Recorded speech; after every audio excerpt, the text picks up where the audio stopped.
The life of Jesus is the strangest story ever told. Mysterious, troubling, heartbreaking, impossible. The stories grab you and shake you as we watch this wonderful man die a horrible death. It's hard to understand why everything had to play out the way it did. How could God allow Jesus to die and call it love? It was too awful. We had to look away. God rolled the planets into place and led his Son up the hill to die. That was his plan from the beginning. Meanwhile, Jesus, pierced, crushed, beaten, whipped, never said a word. Struck down for all of us, for our rebellion, for our sins, so we could be healed, so we could be whole. When it was finished, it must have seemed to the Romans and the Jews like nobody really cared. The crowds returned home, and the city went back to normal. Afraid and confused, the disciples turned their backs on Jesus. Some told each other his death was a punishment from God for his own sins.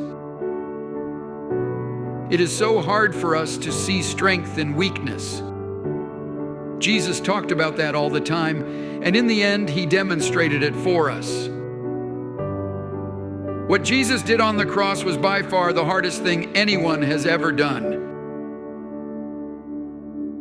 God piled every terrible thing in the world on top of him until he was crushed to death, so we could be healed, so we could be whole.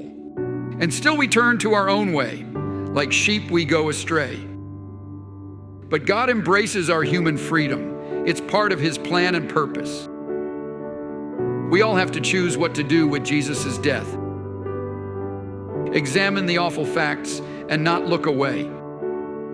Jesus submitted to his Father's will and agreed to die. God honored his obedience. So much life has sprung from that short, difficult life. Jesus' death has produced a harvest of new lives.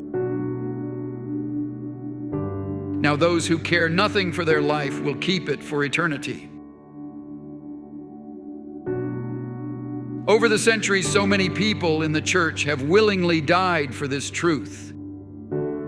Across time, so many people saved the church from betraying our witness. Now the cock is crowing again. Every generation must decide, do we believe the disciples' report? Did God really raise Jesus from the dead? What does that mean for me? For all of us?